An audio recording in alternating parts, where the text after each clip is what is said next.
Welcome back to the deep dive. Today, today we're diving into the world of Chinese football. It's more than just a game over there. It's deeply intertwined with politics. Right. We'll be using Ilker Gundogan's book, The Politics of Football in China, as our guide today. Okay. It's packed with research and interviews, and it'll help us kind of unpack how China's leaders, especially Xi Jinping, use football to achieve their goals. Interesting. You're specifically interested in the consequences of this approach, both within China and globally, so that's where we'll focus. To help us unpack all of this, we have expert speaker and expert on both Chinese politics and football. Happy to be here. Okay, let's unpack this, starting with something pretty interesting.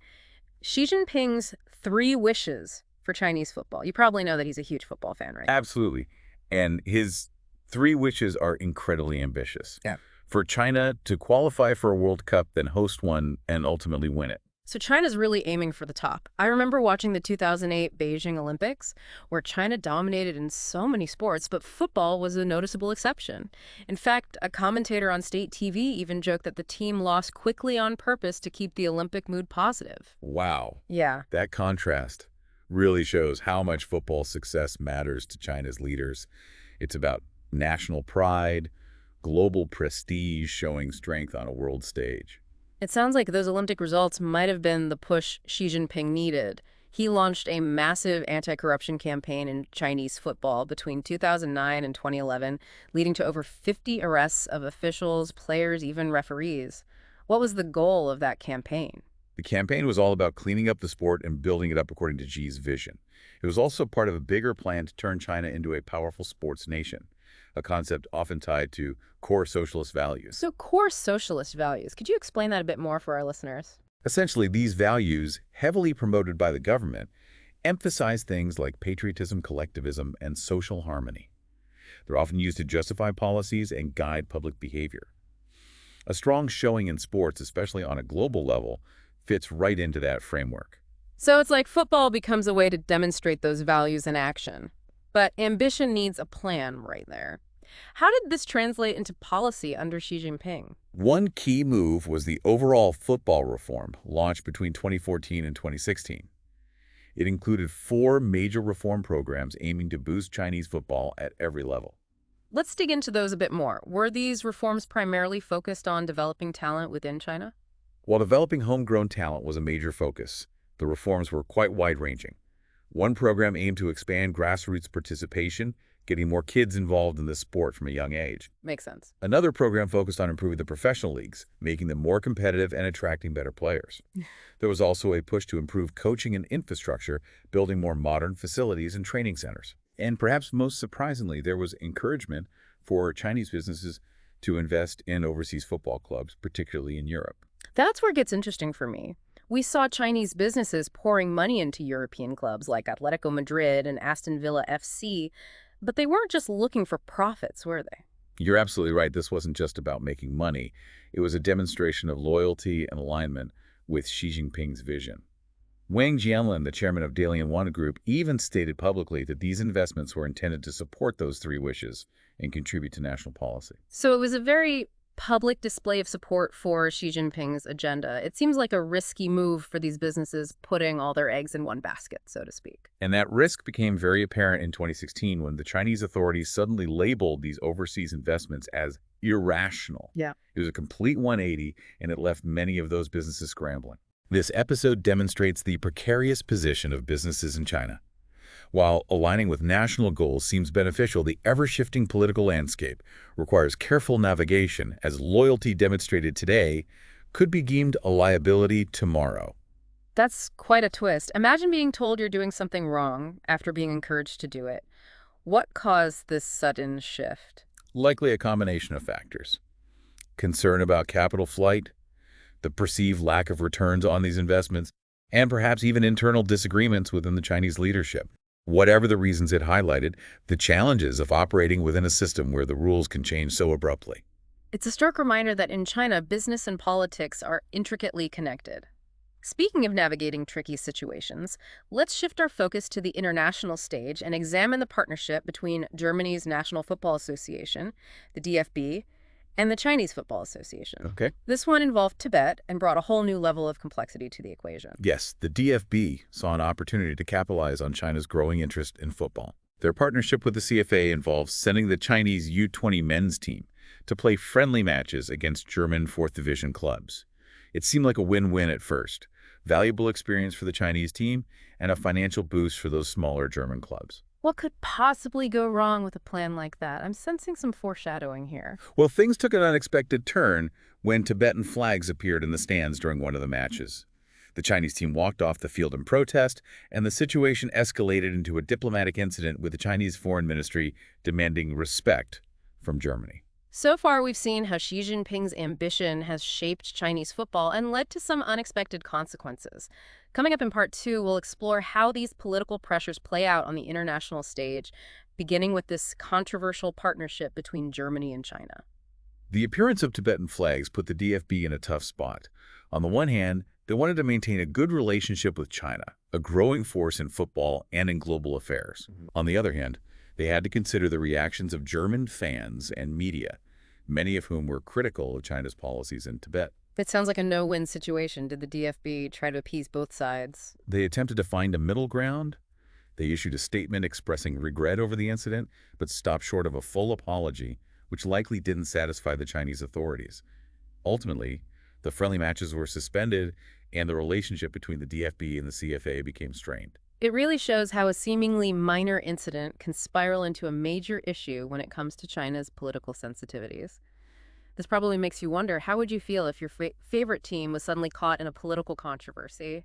Do you prioritize your team's relationship with the country or stand by certain principles? It's a tough question to answer, right? It certainly highlights the challenges faced by organizations trying to engage with China. Do they prioritize their financial interests or stand by their values, even if it risks jeopardizing their access to the Chinese market? There are no easy answers, and each case has to be evaluated on its own merits. It makes you think about the long-term implications. Is it sustainable to try to engage with China while also tiptoeing around these sensitive issues? But before we get too deep into that, let's turn our attention to another individual who found himself at the center of a China-related controversy. Mesut Ozil. He was a star player for Arsenal FC and made headlines when he criticized China's treatment of Uyghurs in Xinjiang, considering your interest in Chinese politics. I bet you find this power dynamic fascinating. Ozil's case was a prime example of how individual actions can have significant repercussions, particularly when dealing with a country like China, which is highly sensitive to any criticism of its policies, especially those relating to human rights. Could you give us a bit more context for our listeners who might not be fully aware of the situation in Xinjiang? Xinjiang is a region in northwest China, home to the Uyghur people, a predominantly Muslim ethnic group. In recent years, the Chinese government's policies in Xinjiang have come under intense scrutiny due to concerns about human rights violations. There have been reports of mass detention and so-called re-education camps, allegations of forced labor, and attempts to suppress Uyghur culture and religion. The Chinese government insists these measures are necessary to combat terrorism and extremism and promote stability in the region. It's a highly contentious issue with deeply polarized viewpoints. So how did Ozil get involved? Ozil, being a devout Muslim himself, used his platform to speak out against what he saw as injustice and oppression against the Uyghurs. His comments were widely circulated on social media and quickly drew the ire of the Chinese authorities. And the consequences were pretty severe, right? Absolutely. Ozil faced a massive backlash in China. He was removed from video games, his social media presence was censored, and even his fan clubs in China were disbanded. It was a clear message from the Chinese government. Criticize our policies, and you will face the consequences. It's almost like they were making an example of him. But what about Arsenal? How did they react to their star player being targeted? Arsenal found themselves in a very difficult position. On the one hand, they had a responsibility to support their player, who was being punished for expressing his personal views. On the other hand, they had significant commercial interests in China, a market they couldn't afford to alienate. So what did they do? Did they stand by their player? Ultimately, Arsenal chose to prioritize their business interests. They issued a statement distancing themselves from Ozil's comments, emphasizing that his views were his own and did not reflect the club's position. That sounds like they threw him under the bus to protect their profits. How do you think their actions will be perceived by fans and human rights groups? Arsenal faced criticism from those who felt they had caved to Chinese pressure and betrayed their player. However, others argue that they had little choice but to protect their business interests in a complex and challenging market. This situation exemplifies the delicate balance businesses must strike when operating in China, often forced to choose between profits and principles. This tension between public perception and government policy is also evident in the Chinese government's approach to developing young football talent within its own borders. We touched on this earlier with the overall football reform and its focus on campus football. Right. The government saw campus football as a key component of its plan to cultivate a new generation of footballers. They integrated football into the school curriculum, created specialized football schools, and even offered preferential university admission for those who excelled in the sport. It was a massive top-down initiative aimed at turning China into a football powerhouse. But as we discussed before, this initiative ran into some unexpected resistance, didn't it? It did. The government underestimated the concerns of Chinese parents who are already under immense pressure to ensure their children succeed academically. Many parents viewed football as an unnecessary distraction, taking away valuable time and energy from their children's studies, which are paramount in Chinese society. It was like adding another marathon to an already grueling race. But isn't there also an argument that encouraging physical activity and teamwork through football could benefit children in the long run, even academically? There's definitely a valid argument there. However, in the context of China's hyper-competitive education system, many parents felt that any time not spent studying was time wasted. They worried about the risk of injuries, the financial burden of equipment and training, and the pressure their children would face to excel in yet another area. So how did the government respond to this pushback? Did they back down from their campus football initiative? They didn't completely abandon the program, but they did make some adjustments to try to address the concerns of parents. They introduced safety measures to minimize the risk of injuries. They emphasized the character-building aspects of football, like teamwork and discipline, and they even tied it to the promotion of core socialist values, which we discussed earlier. So it was a bit of a compromise. They were still determined to promote football, but they were also trying to make it more palatable to a skeptical public, right?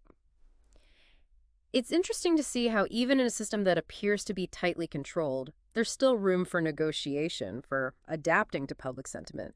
But did those efforts ultimately succeed in changing people's minds? And more importantly, can China achieve its grand football ambitions without compromising its control over information and dissenting voices?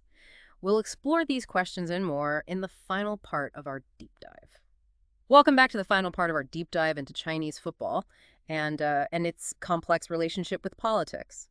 We've seen how Xi Jinping's ambitions have driven major changes both domestically and internationally, Right. and how sensitive issues like Tibet and Xinjiang can create real challenges for anyone engaging with China, from football associations to individual players. Yeah, and we've seen how the government, while operating within a tightly controlled system, has shown some flexibility in responding to public concerns, particularly those related to the ambitious campus football program. Right. They tried to address parents' anxieties about the impact of football on academic performance.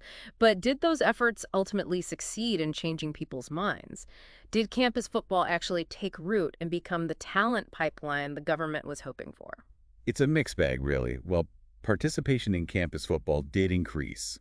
It hasn't quite reached the levels the government envisioned. There are still many parents who prioritize academic achievement above all else, and they see football as a potential distraction, even with the safety measures and emphasis on character development that were implemented. So it seems like that cultural shift the government was hoping for hasn't quite materialized. It makes you wonder if they've overestimated their ability to shape public opinion, even with their control over the media and education system. It's a good point. They can certainly promote their agenda and try to influence people's thinking, but there are limits to their power. They can't simply force people to embrace football if it doesn't align with their values and priorities. This brings us back to the big question we posed earlier. Can China achieve its grand football ambitions without sacrificing its control over information and dissenting voices? We've seen how they've reacted to criticism from Mesut Ozil and the incident with the Tibetan flags. It seems like any challenge to their narrative, even in the realm of football, is met with swift and decisive action. That's one of the central tensions at play here. Can a country that tightly controls information and suppresses dissent truly become a global football powerhouse? Because real football success requires more than just money and infrastructure. It requires creativity, freedom of expression, the ability to challenge conventions and push boundaries. And that's something that authoritarian systems often struggle with, isn't it? They prioritize control and conformity, which can stifle innovation and limit the potential for true greatness, even in something like football. Exactly. It's a dilemma that China will have to grapple with if it wants to achieve its football dreams. Can they find a way to foster a more open and dynamic environment without jeopardizing their grip on power? It's a question with no easy answers, and one that will have far-reaching implications not just for Chinese football, but for Chinese society as a whole. It's a fascinating and complex issue, and we've only scratched the surface in this deep dive, but I think we've gained some valuable insights from Ilker Gunduzan's book, The Politics of Football in China. It's a must-read for anyone interested in understanding the forces shaping this fascinating and rapidly evolving country. Absolutely. Gunduzhan's research provides a nuanced and thought-provoking look at the intersection of sports politics and society in China, and it offers a glimpse into the challenges and opportunities that lie ahead. Thanks for joining us on this deep dive. We hope it's given you some food for thought and perhaps even inspired you to explore this topic further. We'll be back soon with another fascinating deep dive, but until then, keep exploring, keep questioning, and keep learning.